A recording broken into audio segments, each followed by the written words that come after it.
What's up, guys? It's Alex from Maximum Charge. Welcome back to the channel, and if you're new here, welcome. Today we are on the goat bike, and as far as I know, the angriest goat on the internet. I've added a Sabaton 100 amp controller, and we've also added a second 50 amp hour battery, giving us 75 amp hours of 17S battery, which is going to give us I don't know, like 4,500 watt hours of capacity, maybe a little bit more. I'll throw the math up on the screen. That's a lot of range, and that's a good amount of power. It's actually double the power that it was before. The stock goat peaks at 50 amps, this one peaks at 100, and what that gives us is a little bit more top end speed and a lot more torque, way more torque than before.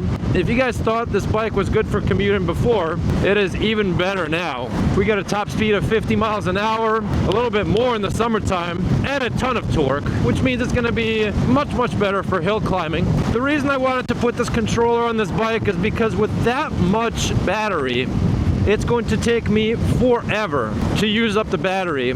So I thought to myself, you know what, why don't I have a little bit more fun while I'm on this ride and just get some extra juice out of those batteries, because otherwise it would probably take me like 100 miles to use up the battery, and that's too long of a bike ride than I would like to be on. Now today I'm expecting to get a range of at least, I don't know, 40 to 50 miles. However, from what I've seen so far, because it is cold, currently it is 35 degrees, it's sunny, I'm 200 pounds. Because it's cold, I've seen estimates that your range will be decreased by about 20, maybe even up to 25%, somewhere on there. And so I do want to do this range test again in the summer, because I did just finish a range test with my brand new e-moto electric dirt bike, the Alta Sigma, and we got only 30 miles of range on normal mode. By the way, normal mode on that bike feels like the fastest mode on this bike, but even more torque because it's a mid-drive. So I think we can get probably 40 miles, maybe even a little bit more in the summertime on that bike. So just keep that in mind when I give you guys the final range number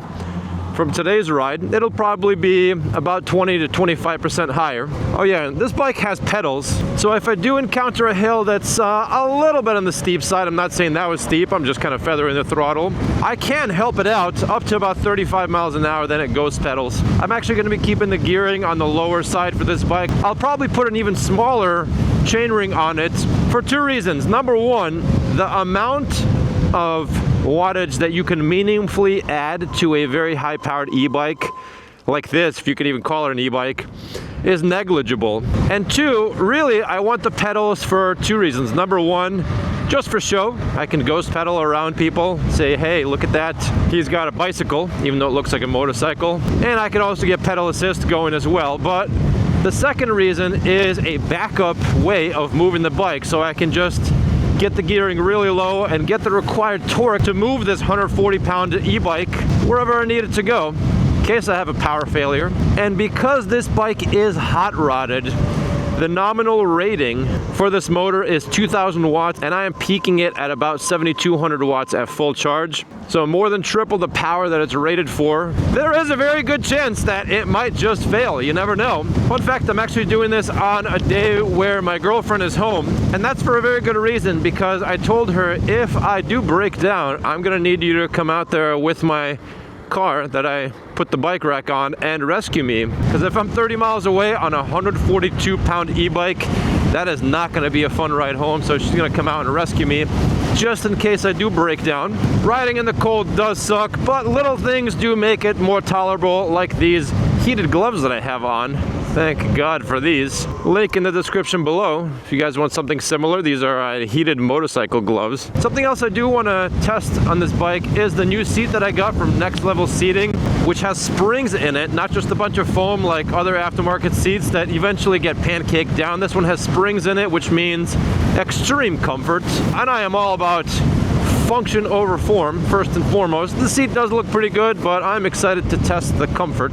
By the way, we do have regen on this bike, and there's two forms of regen. One is a very tiny amount when I'm coasting, so if I go ahead and let go of the throttle, I do feel it slowing me down a little bit, a very small amount. But number two is when I do hit the brakes, either one, left or right, the brake sensors turn on the regen of the motor, which does help me stop a little bit more. So we'll get a little bit of power back that way, and it'll help save the brake pads and give me a little bit more stopping power, because after all, this bike is on the heavier side. Although I did install that 6-piston caliper up front, and that does help stop this bike much better than before. So we got a little brake upgrade as well from that regen, which is nice. I gotta say, the hub motor experience after riding the Alta Sigma, even though that is a quieter e-moto, especially at low speeds, this thing is just dead silent. You can't hear anything but wind. Acceleration is so smooth, no sound, whisper quiet while riding this bike. And by the way, hub motors, a lot of people say that direct drive motors don't have a lot of torque. Trust me, if you put enough power into a hub motor, it will have plenty of torque. Plenty. If you start going into the 150 to 200 amp range on 72 volts, your direct drive motor will power wheelie your bike. You can get a whole lot of power. The biggest downside about these hub motors is that they are on the heavy side, the direct drive motors. And because of that, you have a lot of unsprung weight. The biggest downside about that is that the rear suspension is going to struggle a bit to where you really have to get your suspension set up properly for it to rebound fast enough correctly when you do hit a bump. That's why pretty much every single off-roading e-bike out there is mid-drive, whether it's an electric dirt bike or an electric mountain bike. It's all gonna be mid-drive. I installed this bar end mirror yesterday. I love this mirror. It's my favorite setup. It's sleek, it's minimalist, and I can clearly see who's behind me. When I don't need to use it, I can just fold it up, make the handlebars narrower, which makes this bike easier for storing into a tight spot.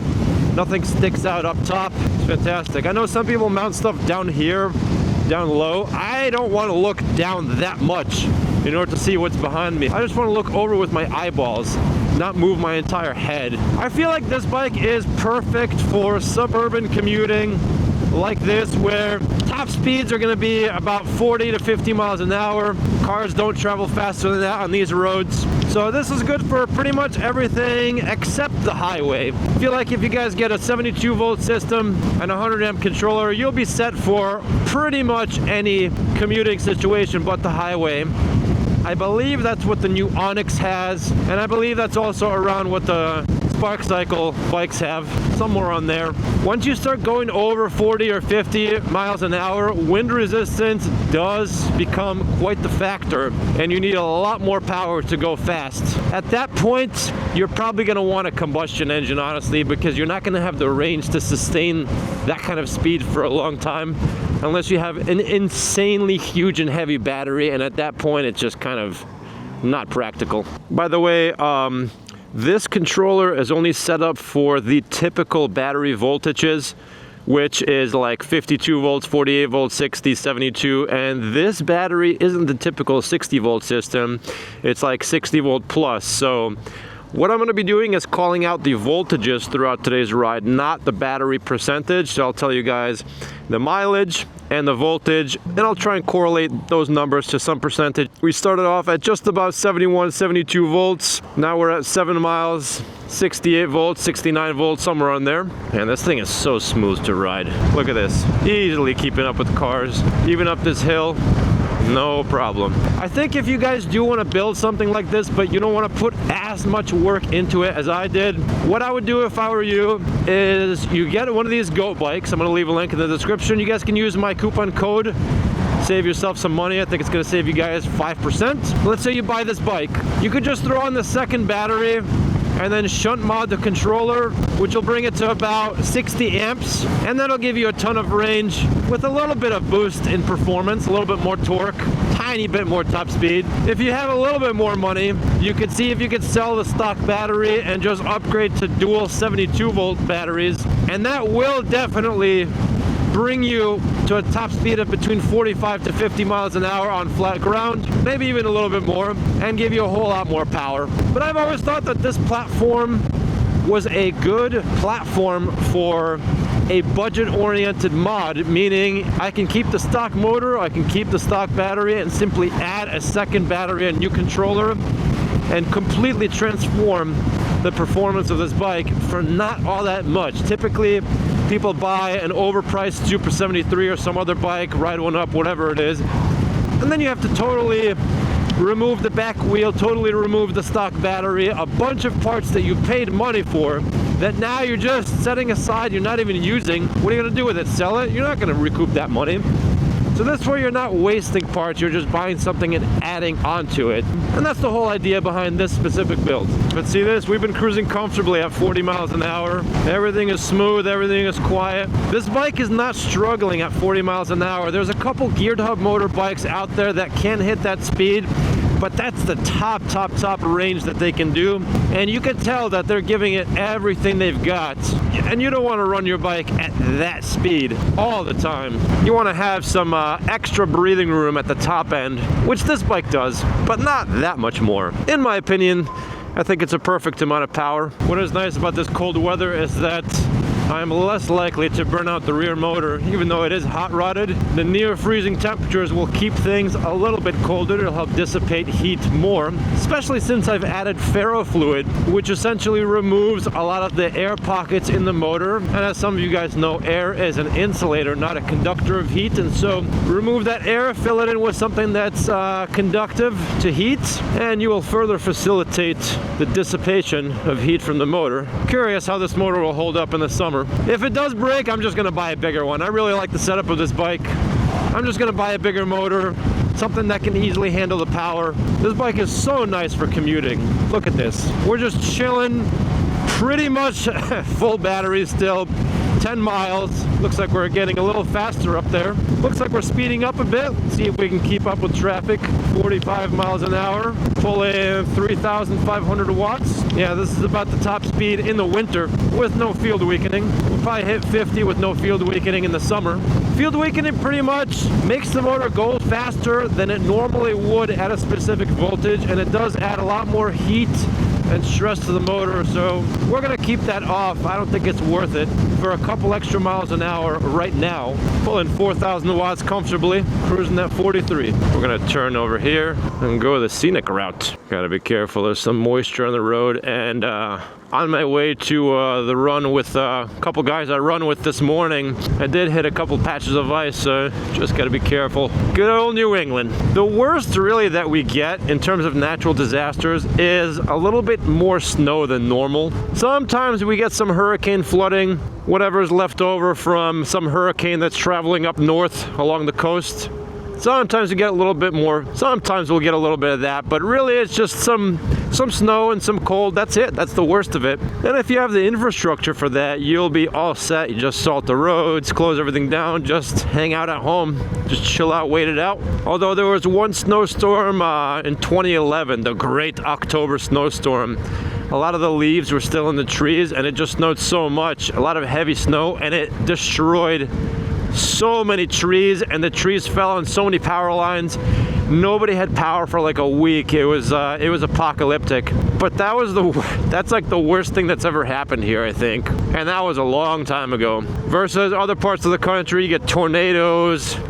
Down south, you get crazy hurricanes. Out west, currently, poor people out in Los Angeles, they are being burnt to a crisp over there. Sorry if you live over there. Hope you guys do okay and recover. I will say though that the suspension on the Sigma, the dirt bike, is like nothing else you'll ever experience. So much travel, it absorbs everything. I can feel all the bumps in the road with this bike. It does have rear suspension, does have a front fork, more on the budget side of things. Not a lot of travel. With an electric dirt bike, you just float over everything.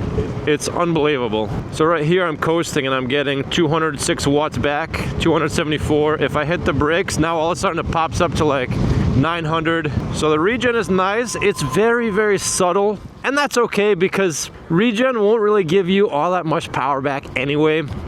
Honestly, it probably won't affect the range of this bike at all. Maybe by 1% at most.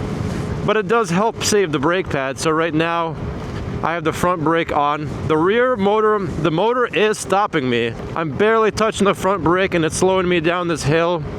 I'm actively getting 900 watts back. That's kind of nice. Like barely touching the front brake. I'm just getting the brake sensor to turn on. There you go. Now it's off. Just coasting regen. Turn it on, we get more. Nice. This bike is so nice for long range commuting. I cannot get over it. And it is on the smaller side. It does have pedals. So I can do something like this. And I can just pedal. like this. Taking it easy. We're on pedal assist 3 right now. 13 miles an hour. Everyone sees that I'm pedaling. Super quiet. All I hear are the tires, and even those are quiet because they are more street treaded. Mileage update, 13.74 miles. We're still at about 69 volts according to the display. Pedal assist 4 does pick us up to about 18 miles an hour. So this bike is great if you want to go on road, on a rail trail. You could just easily go back and forth. No one's really gonna care. They see the pedals. It's super quiet. Unfortunately, right now I have a motorcycle helmet on, so it seems more like I am in a motorcycle than if I had a regular bicycle helmet on. Although if you are on the roads going 50 miles an hour, I would recommend a motorcycle helmet. Look at this, we're still at 69 volts and I've done 15 miles. We might be out here for a while. This is actually just the one slow part of the trail that I wanted to try out. I wanted to see what the pedal assist was like. We are 15 miles in.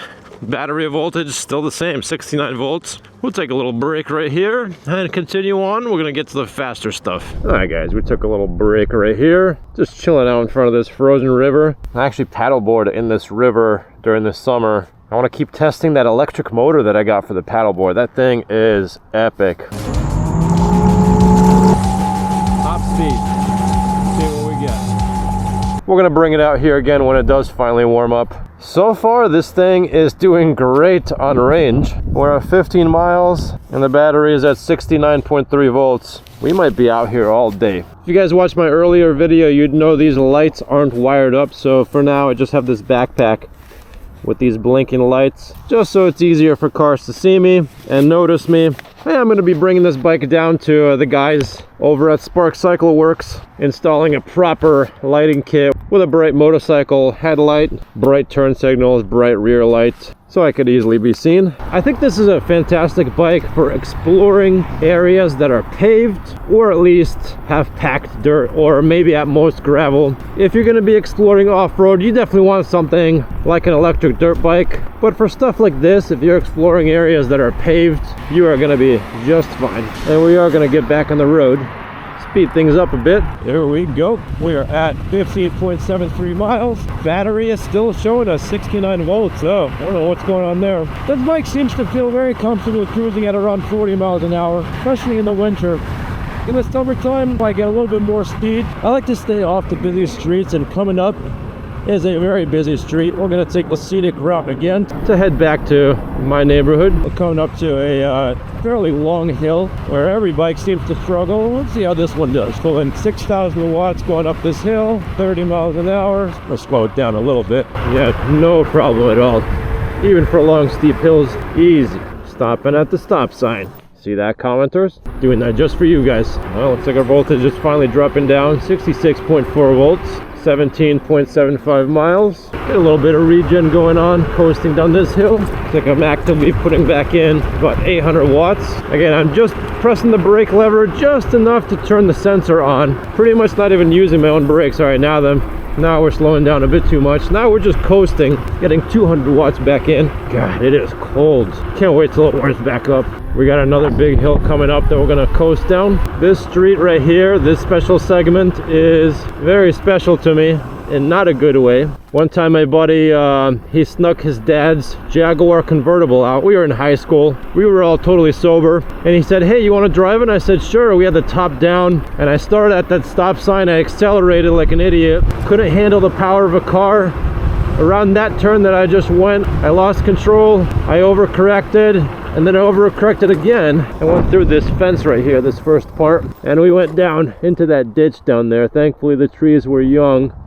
I stopped alongside this biggest tree right there. The car was sideways on its side, and miraculously we all survived with just some bruises, scrapes, and bumps. The top was down. I was driving, my buddy was next to me. I had another friend in the back seat. The airbag knocked me out. I woke up, I thought I was in some kind of jungle in a almost flipped over car. Smoke coming out of the hood. The seatbelt was holding me in place. I unbuckled it, just lunged out. We ran up the hill. We're like, what the hell just happened? Get on the up. That's what happened, Alex. So I think I used all my lives in that one car crash. And ever since then, I have not rolled another car. It didn't roll many times. I think it rolled like just once or twice, but still with the top down going through trees. Man, we got really lucky. But anyways, we are back out here on the main road. 67.8 volts, pulling 3,000 watts, cruising comfortably at almost 45 miles an hour. It is windy. I feel the bike getting pushed around left and right during a crosswind. The one downside about not having a heavy motorcycle is that you do feel the winds more, especially when they push across the side of your bike. You don't feel as firmly planted. I feel a strong headwind. It looks like our top speed is 43 miles an hour. Still going above the speed limit just by a hair on this 40-mile-an-hour road. And again, for slower speed commuting, suburban areas like this bike is perfect. Perfect amount of speed. We're at 21 miles, just about there. 67.8 volts. So if you notice, the top speed isn't all that much higher than on a standard Go, but the extra torque does help you maintain that top speed throughout elevation fluctuations. So any small hills that you hit, like the one we just rode up, you'll still stay above 40 miles an hour. Whereas with the regular controller, it would for sure, I guarantee you, drop down to like 30 miles an hour. That's where that extra torque comes in handy. Everyone always thinks it's top speed, but if you live in an area with even a little bit of hills, you'll notice a big difference in how consistent your speed will be. Going down this hill, get the regen going. So coasting regen right now, we're getting about 500 watts. Nice. We're at 23.41 miles. Battery voltage is 66.4. Going uphill, 35 miles an hour behind the traffic. Man, I love this bike. Such a nice little commuter. The car right in front of us, this PREORDER. I used to have this exact same car. I actually sold it when cars were really expensive back in like 2022. I kind of got sick of the taxes, the gas, the insurance on it, the size. It's too much car for me. I bought it thinking I could be one of those like cool overlanders, put a bunch of camping crap on it. Unfortunately, the most overlanding I did with that was in a gravel parking lot. So now I drive a $5,000 Pontiac Vibe, and I really like that thing because it only gives, it doesn't take. Pretty good fuel economy, so gas is cheap. I only have liability insurance on it. And my favorite part is I don't care about it in that someone right now could be kicking the side of that car and I wouldn't even care. It's fine to beat her. Whatever. So it doesn't use up any real estate in your mind. Focus on other things in life, like e-bikes. We're gonna try and use up some more of this battery and just ride around. I used to live in this specific area, and back in 2018 I really got into running, and this would be one of my old running routes. I'd run along the side of this tree up to a flagpole towards the end of the road and back to my house, and that was about a 5-mile run. Gonna head down there now. There she is. That's the turnaround part. We're gonna head down this dead-end road and I'm back. It's a nice neighborhood. Very cookie cutter houses here.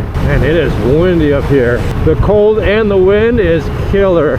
I got big giant winter boots on right now, and I can feel it through those. Should have worn my heated socks. All right, quick update. 28 miles, 65 volts. So we're not even at the nominal voltage yet of the battery, which is 63 volts. So we got a long ways to go. This bike is awesome. Nice, small, compact, big battery, good power, comfortable seats so far. And it's got pedals and pedal assist, so it blends in better on a bike trail. This thing is great. All right, let's keep going. And we got plenty of power. Solid acceleration. Watch this. You could easily just get up to 40 on this thing, or just please. So nice. And then going down this hill, plenty of regen, getting 1100 watts, went back into the batteries right now. I just have the brake sensor on. I'm not even using my own brake pads, and we're slowing down. 800 watts. Nice.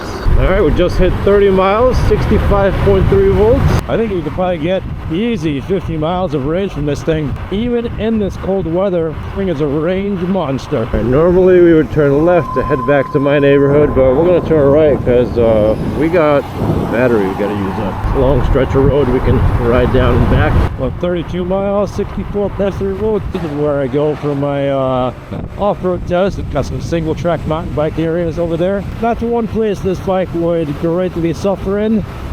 Is any kind of moderate off-roading situation, you do not want to be on this bike. Whereas something like an electric dirt bike, you can be just fine on-road and off-road, of course. I do feel the power decreasing just a tiny bit now. Not any bit less than a tiny bit less than we used to have, 35 miles. Even on these faster side roads, we can still maintain 40 miles an hour. And considering the speed limit is 40 here, that looks like we're right in the money. Pull over here at this gas station for a second. We're at 37 miles. I gotta warm up a bit. I am freezing. 62 volts, so we are officially just below the nominal voltage of this battery. I don't think I'm going to drain these batteries anytime soon, honestly, for a couple of reasons. Number one, I am freezing. These heated gloves are still going strong though. Number two, I just don't have the time to be out here all day. We're almost at 40 miles. Maybe we'll hit 50 and then we'll see where the battery voltage is. But when you get a bike where you give out before the bike itself, that is always a good thing. Zero range anxiety. Love it. Headed on back. All right, guys, we have 40 miles. Voltage says we're still at about 63 volts. We've reached the nominal voltage of this battery, which is pretty much like when someone says a battery is 52 volts, the nominal voltage is 52 volts. When it's fully charged, it gets up to like 58 and a half. 72 volts to 72 volts. That fully charged is 84 volts, and so on and so forth. So we got a long ways to go if I ever want to drain this battery. I'm just about done, but maybe we'll get it to 50 today.